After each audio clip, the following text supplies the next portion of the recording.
नमस्कार दोस्तों, स्वागत है आपका हमारे चैनल पर। आज हम आपके लिए एक ऐसी प्रेरणादायक कहानी लेकर आए हैं जो आपकी ज़िंदगी के बुरे वक्त में आपको हिम्मत और दिशा दिखाएगी। हर किसी को जीवन में कभी भी बुरे वक्त का सामना करना पड़ता है। ऐसी स्थिति में कोई जीतता है तो कोई हारता है। ऐसे समय से धैर्य ही हमें बाहर निकाल सकता है। इस मंत्र को जीवन में उतार लीजिए कि संकट और असफलता की घड़ी में हमेशा धैर्य से ही काम लेना चाहिए। माना कि संकट के समय या हार को सामने देखकर धैर्य रखना आसान नहीं है। अक्सर हमारे प्रयासों की विफलता हमें सफलता के मार्ग से भटका देती है। हम हार से नहीं हारते, बल्कि हार के भय से हार जाते हैं। नकारात्मक सोच से ही हमारी पराजय होती है। प्रयासों की कमी से ही सफलता हमसे छिटक जाती है। जब कोई किसी बुरी स्थिति का सामना करते हैं तो हर कोई सोचता है कि कोई हमें समझाने के लिए हमारे साथ हो, लेकिन मूल रूप से उस समय कोई भी करीब नहीं होता है। अकेलापन हम पर हावी हो जाता है। ऐसे में हम इतने निराश हो जाते हैं कि हम फैसले भी सही नहीं ले पाते हैं। कभी कभी कोई आत्महत्या जैसे गलत कदम भी उठा लेता है। ऐसी स्थिति उत्पन्न होने पर बेहतर तो यह है कि हमें धैर्य और शांति से उस परिस्थिति का सामना करना चाहिए। हमें परिस्थिति के गुण दोष के आधार पर निर्णय लेना चाहिए, न कि घबराकर कोई कदम उठाना चाहिए जिससे कि हमारे पक्ष में होने वाली बात का भी विपरीत असर हो जाए। सबसे बड़ी बात, हमें किसी भी विपरीत स्थिति में धैर्य, सहनशीलता और शांति से निर्णय लेने की आदत डालनी चाहिए। अगर ऐसा हुआ तो हम अपने जीवन में अवश्य सफल होंगे। संत और युवक की यह प्रेरणादायक कहानी आपको अवश्य निराशाओं से, विकट परिस्थिति से सामना करने में मददगार साबित होगी और सफलता का शिखर चढ़ने में मदद करेगी। पुरानी लोक कथाओं के अनुसार एक युवक जीवन में संघर्ष करते करते थक गया था।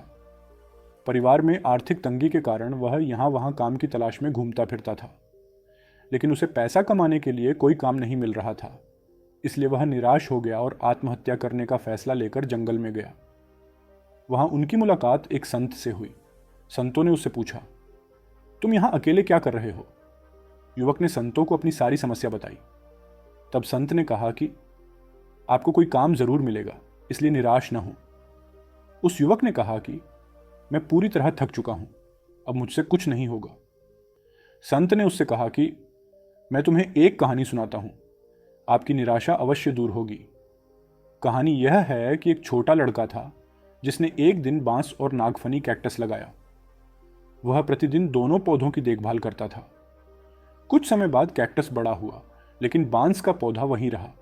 लड़के ने हार नहीं मानी और वह उन दोनों की देखभाल करता रहा। ऐसे ही कुछ महीने बीत गए, लेकिन बांस का पौधा उतना बढ़ा नहीं हुआ जितना लड़का सोच रहा था। लेकिन वह लड़का निराश हुए बिना उस पौधे की देखभाल करता रहा। कुछ समय के बाद बांस का पौधा बड़ा हो गया और कुछ ही दिनों में बांस का पौधा नागफनी से भी बड़ा हो गया। दरअसल बांस का पौधा पहले अपनी जड़ें मजबूत कर रहा था, इसलिए इसे बढ़ने में थोड़ा वक्त लगा। संतों ने उस युवक से कहा कि जब भी हमारे जीवन में संघर्ष हो तो हमें निराश नहीं होना चाहिए और ऐसे में हमें अपनी जड़ें मजबूत करनी चाहिए। एक बार जब आपकी जड़ें मजबूत होंगी तो आप अपने लक्ष्य की ओर तेजी से आगे बढ़ेंगे। तब तक धैर्य रखना चाहिए। युवक संत की बातों को समझ गया और आत्महत्या करने का विचार छोड़कर घर लौट आया। तो इस प्रेरक कहानी की तरह बुरे वक्त में अपनी नींव को मजबूत करें। अगर हम अपनी नींव मजबूत बना लेते हैं तो कैसा भी संकट क्यों ना हो, कितना भी बुरा वक्त क्यों ना हो, हम उसका सामना जरूर करेंगे और उसमें सफल भी होंगे। यदि आप हर चीज का समाधान ढूंढते हैं तो आप निश्चित रूप से पाएंगे। तो अपने अंदर जोश जगाएं, होश बढ़ाएं, आसमान को छू लें और नई सफलताओं के सपने इन आंखों में भर लें। अपने मन को कभी मायूस न करें, बस अपने लक्ष्य की प्राप्ति के लिए जुटे रहें। कामयाबी आपको ही मिलेगी। गौतम बुद्ध ने भी अपने शिष्यों को एक उपदेश में बताया था कि जब बार बार असफलता मिल रही हो तो हमें धैर्य बनाए रखना चाहिए और सही दिशा में आगे बढ़ते रहना चाहिए। धैर्य के साथ ही कड़ी मेहनत करने से हम लक्ष्य तक अवश्य पहुंच सकते हैं।